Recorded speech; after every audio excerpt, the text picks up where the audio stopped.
Hello दोस्तों, नमस्कार। कैसे हो आप सभी लोग। मैं आशा करता हूँ, उम्मीद करता हूँ कि आप सभी लोग कुशल पूर्वक होंगे। दोस्तों, आज हम नए सेशन की शुरुआत कर रहे हैं देवांश स्टडी के माध्यम से।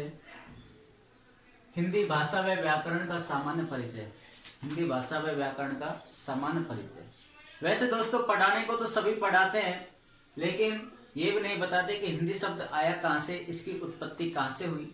तो मैं शुरुआत यहीं से करता हूँ, हिंदी शब्द से।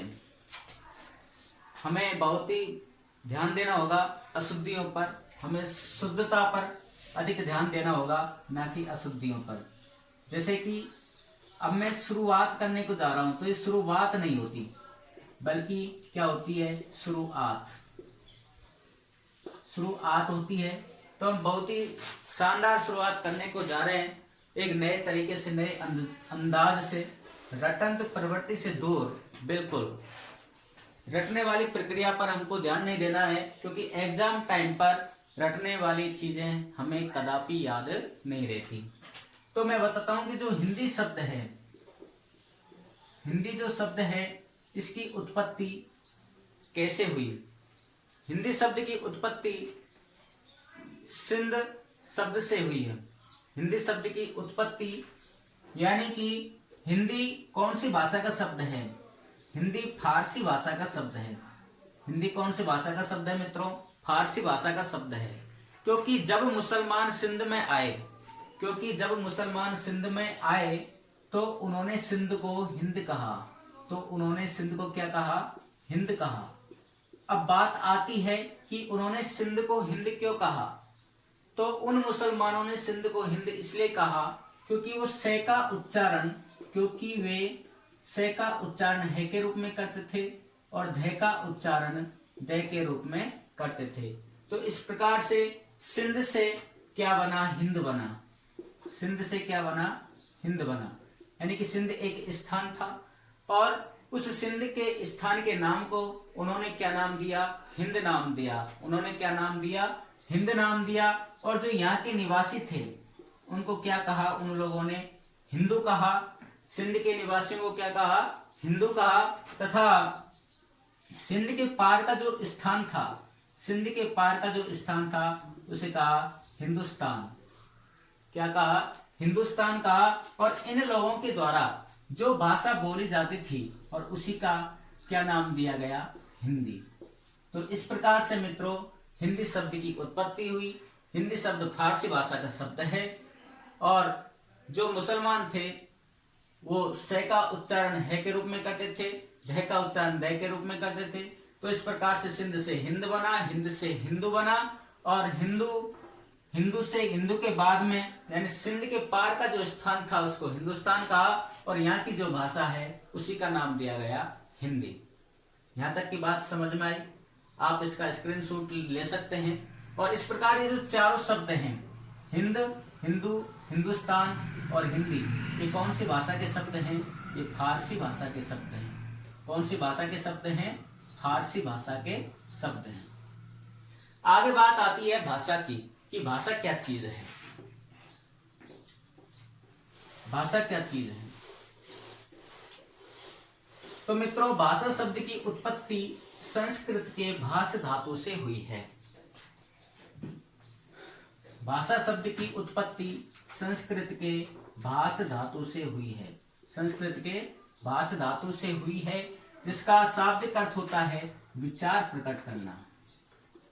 शाब्दिक अर्थ होता है विचार प्रकट करना। अब यहां पर बात आती है कि विचार क्या होता है। तो विचार होता है मनुष्य के मन में जो भाव उत्पन्न होते हैं, उन्हें क्या कहा जाता है, विचार कहा जाता है। मनुष्य के मन में जो भाव उत्पन्न होते हैं उन्हें क्या कहा जाता है, विचार कहा जाता है। वैसे तो हमारे मन में हर पल हर क्षण पता नहीं क्या क्या विचार उत्पन्न होते रहते हैं, और जो विचार, जो भावनाएं हमारे अंदर मस्तिष्क में घूमती रहती हैं, उन्हें क्या कहा जाता है, विचार कहा जाता है। यदि मैं इस विचार को नाम दूं, तो इस विचार का मैं एक नाम दे सकता हूं, ध्वन्यात्मक इकाई। विचार को हम क्या कह सकते हैं, ध्वन्यात्मक इकाई कह सकते हैं। ध्वन्यात्मक का मतलब क्या होता है, इस शब्द का निर्माण 3 पदों से हुआ है। इस शब्द का निर्माण 3 पदों से हुआ है। ए प्लस में ध्वनि प्लस में आत्मक। ए का मतलब होता है नहीं, ए का मतलब होता है नहीं, और ध्वनि का मतलब होता है आवाज, यानी जिसमें आवाज नहीं होती, यानी कि जिसमें साउंड नहीं होता, यानी मन के अंदर ही जो भाव छिपे रहते हैं उसे क्या कहते हैं? विचार कहते हैं। अर्थात हम विचार को क्या कह सकते हैं? अध्वन्यात्मक इकाई कह सकते हैं। यानी कि यहाँ पर ए है और यहाँ पर बी है, तो ए को नहीं पता कि बी के मन में क्या बात है, और बी को नहीं पता ए के मन में क्या बात है। दोनों एक दूसरे को देख रहे हैं लेकिन बोल नहीं रहे हैं। तो इस प्रकार मनुष्य के मन में जो भाव उत्पन्न होते हैं उन्हें क्या कहा जाता है? विचार कहा जाता है। कहते हैं कि मन लोभी मन लालची मन चंचल मन चोर, और मन के माने जो चले तो पल पल में और। देसी कहावत भी है कि मन जाए तो जाने दो, पैरों से मत जाओ, और जो जाओगे पैरों से तो जड़ा मोड़ से जाओगे। तो इस प्रकार से जो मनुष्य के मन में जो भाव उत्पन्न होते हैं उन्हें क्या कहते हैं? विचार कहते हैं। अर्थात विचार कैसी ध्वनि है? ध्वन्यात्मक इकाई है। तो भाषा शब्द की उत्पत्ति संस्कृत के भाष धातु से हुई है। यानी कि मूल भाषा में जहां पर संस्कृत का नाम आ जाता है वो समझो मूल भाषा, क्योंकि सभी भाषाओं की जननी कौन सी भाषा को कहा जाता है? संस्कृत भाषा को कहा जाता है। तो संस्कृत की भाष धातु से ही भाषा शब्द की उत्पत्ति होती है। अब बात आती है इसकी परिभाषा की कि भाषा कहते किसे हैं? भाषा कहते किसे हैं? तो जिस माध्यम से या साधन से हम अपने विचारों को एक दूसरे के सामने प्रस्तुत करते हैं, एक दूसरे के सामने प्रकट करते हैं। यानी जिस भाषा वह साधन है जिसके माध्यम से हम अपने विचारों को, हम अपने मन के भावों को एक दूसरे के सामने प्रकट करते हैं, विचार साझा करते हैं, विचार विमर्श करते हैं, विचारों का लेन देन करते हैं। कोई भी पारिभाषिक शब्दावली आपको ऑप्शन में मिल सकती है, तो उसे क्या कहते हैं? भाषा कहते हैं। तो भाषा क्या है? एक माध्यम है। भाषा क्या है? एक माध्यम है, एक साधन है। इसको एक या एक से अधिक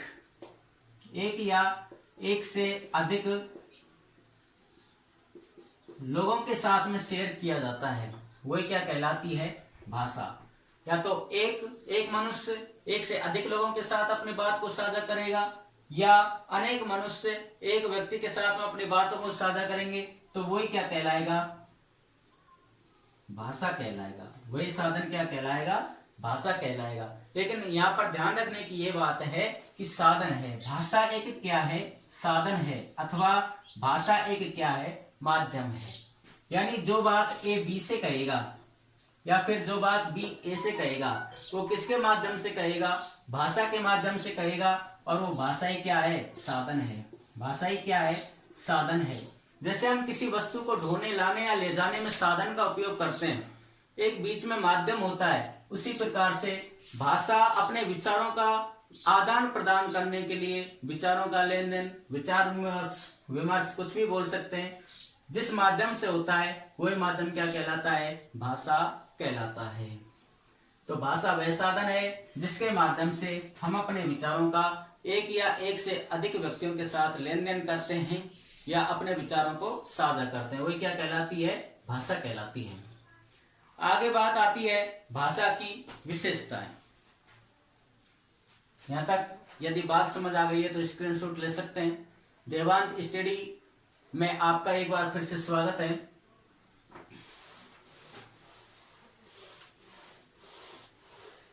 अब बात आती है भाषा की विशेषताएं।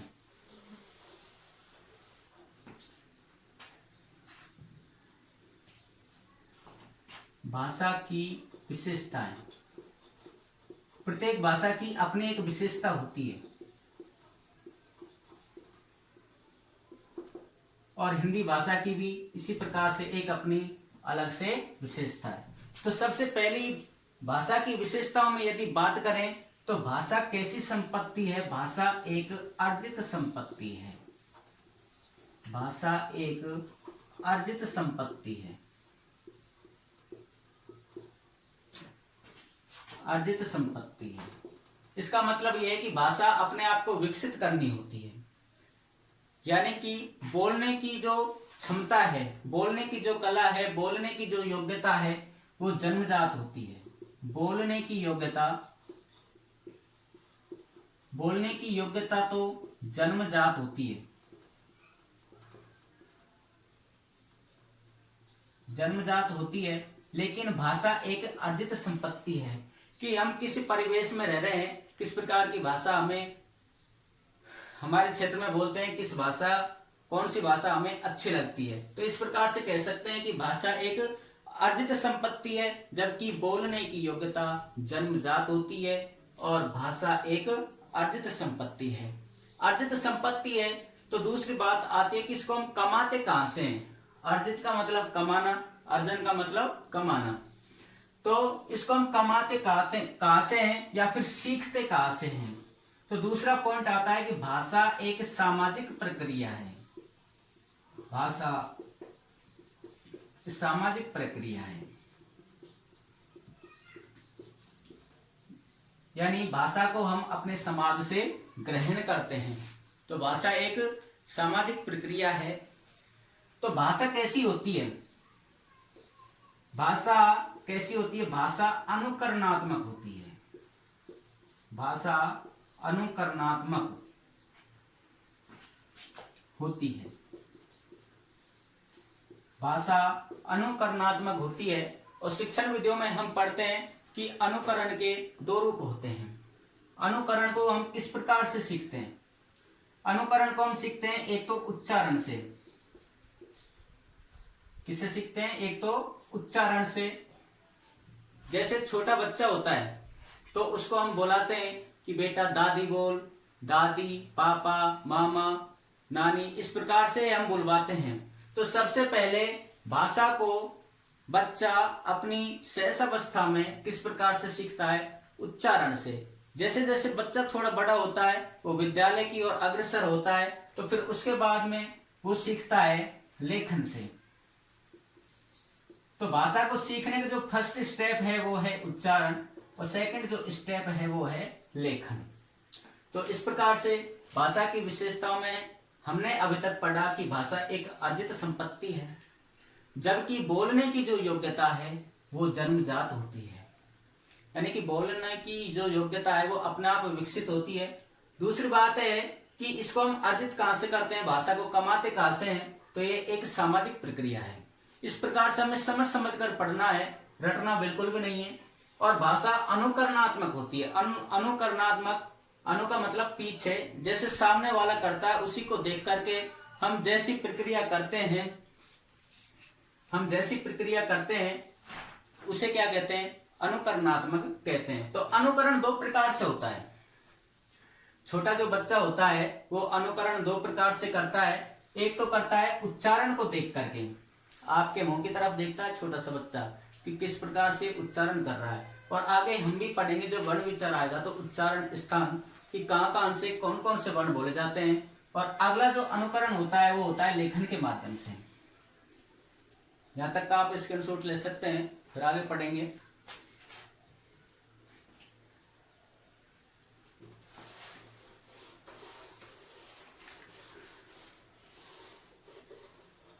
नंबर 3 है कि भाषा का कोई अंतिम स्वरूप नहीं होता। नेक्स्ट पॉइंट, भाषा का अंतिम स्वरूप। भाषा का अंतिम स्वरूप नहीं होता, क्योंकि भाषा कैसी होती है? भाषा परिवर्तनशील होती है। अगला पॉइंट हो जाएगा, भाषा परिवर्तनशील होती है। भाषा परिवर्तनशील होती है। भाषा का अंतिम रूप कैसे नहीं होता? यदि भाषा का अंतिम रूप नहीं होता तो नई नई व्याकरण हमको सीखने को नहीं मिलती। नए नियम जो आते हैं वो पुराने नियमों को बदल देते हैं। इसी प्रकार हम कह सकते हैं कि भाषा का अंतिम स्वरूप नहीं होता। वैसे हिंदी भाषा का जो विकास क्रम है वो विक्रम संमत 1050 से माना जाता है। कब से माना जाता है? 1050 से माना जाता है। और तब से ही हिंदी व्याकरण में समय समय से परिवर्तन होते आए हैं। तो भाषा कैसी होती है? भाषा का अंतिम स्वरूप नहीं होता, कोई अंतिम स्टेप नहीं है। आज हम वर्तमान जो व्याकरण को जिस दृष्टिकोण से देख रहे हैं, हो सकता है उसमें भी परिवर्तन हो जाए। तो भाषा कैसी होती है? भाषा परिवर्तनशील होती है। भाषा परिवर्तनशील होती है। अगली बात है कि भाषा का एक मानक रूप होता है। भाषा का एक मानक रूप होता है। भाषा का एक मानक रूप होता है। मानक रूप का मतलब है कि जैसे हम संयुक्त वर्णों में पढ़ते हैं, 6 पढ़ते हैं कि इसका निर्माण के और से होता है, और इसी प्रकार से श्रेय, इसका निर्माण से और रे से होता है। तो मानक रूप का मतलब यह है कि कई पहले पुरानी पुस्तकों में जैसे हम पढ़ते हैं ए और आई, तो अब हम लगाते हैं ए की एक मात्रा और आई की लगाते हैं 2 मात्रा। लेकिन जो पुरानी पुस्तकें हैं उसमें इस पर अब लगाते हैं, पुरानी पुस्तकों में सॉरी, यानी कि इसकी तो लगाते हैं 1 मात्रा और इसकी लगाते हैं 2 मात्रा। लेकिन पुरानी पुस्तकों में इस ए है, इसको भी नीचे भी लिखते थे और ऊपर भी मात्रा लगाते थे। तो ये क्या होता है? मानक रूप होता है। अब इसको मानक रूप नहीं माना जाता। अब इसको इस प्रकार से लिखा जाता है कि ए की यदि आपको मात्रा लगानी है सिर्फ 1 लगाएंगे ऊपर, और आई की मात्रा लगानी है तो यहाँ पर 2 लगाएंगे, और नीचे शिरोरेखा के नीचे ए को नहीं लिखेंगे। ये मानक रूप होता है। तो भाषा का अंतिम स्वरूप नहीं होता, भाषा परिवर्तनशील होती है, इसका मानक रूप होता है। अगली महत्वपूर्ण बात आती है कि भाषा का स्वरूप कठिन से सरल की ओर होता है। भाषा का स्वरूप कठिन से सरल की ओर होता है। सरल की ओर होता है। क्योंकि आज हम जब भाषा को पढ़ रहे हैं तो अभी हमें कैसी लग रही है? कठिन लग रही है। नए नियम यदि आ जाते हैं तो हो जाती है कठिन, और जैसे जैसे हम इसको पढ़ते जाते हैं, सीखते जाते हैं, तो विकास होता जाता है और भाषा का स्वरूप कठिन से सरल की ओर बढ़ता जाता है। तो भाषा का स्वरूप कठिन से सरल की ओर होता है। अब हम पढ़ते हैं भाषा को सीखने के मनोवैज्ञानिक दृष्टिकोण। आज की वीडियो का अंतिम पॉइंट, भाषा को सीखने का मनोवैज्ञानिक दृष्टिकोण। अब ऐसे भाषा की विशेषताओं में और भी आ सकते हैं। हिंदी भाषा की विशेषताओं में जैसे कि हिंदी भाषा बाईं ओर से दाईं ओर लिखी जाती है। इसके सभी वर्णों का आकार एक समान होता है। अंग्रेजी भाषा की तरह नहीं होता कि कोई वर्ण 4 लाइनों में आ रहा है, कोई 2 में आ रहा है, कोई 1 में आ रहा है, इस प्रकार से नहीं होता। यानी हिंदी भाषा में वर्णों के ऊपर शिरोरेखा का प्रयोग किया जाता है। इस प्रकार से और भी अन्य विशेषताएं हैं, लेकिन परीक्षा एग्जाम की दृष्टि से जहां तक रेट का सवाल है तो यही विशेषताएं महत्वपूर्ण थी जो आप रूबरू हो चुके हैं। अगली बात हम पढ़ते हैं कि भाषा को सीखने का मनोवैज्ञानिक दृष्टिकोण। भाषा को सीखने का मनोवैज्ञानिक दृष्टिकोण।